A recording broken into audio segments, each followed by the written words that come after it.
अस्सलामुअलैकुम, welcome to Sam sports.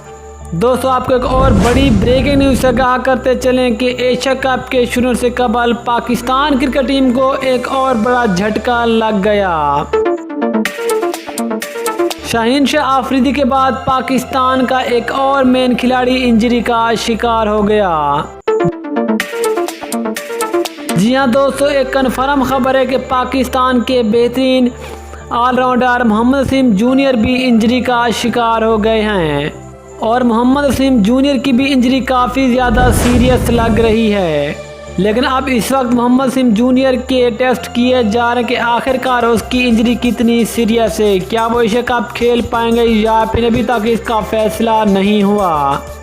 लेकिन sad news ये है कि पाकिस्तान का इससे पहले भी एक मेन खिलाड़ी इंजरी का शिकार हो चुके हैं, लेकिन अब मोहम्मद वसीम जूनियर भी इंजरी का शिकार हो गए हैं, जो कि पाकिस्तान क्रिकेट टीम के लिए कोई अच्छी खबर नहीं है। याद रख से कबल पाकिस्तान की main fast bowler Shaheen Shah Afridi भी एशिया कप 2022 से बाहर हो चुके हैं।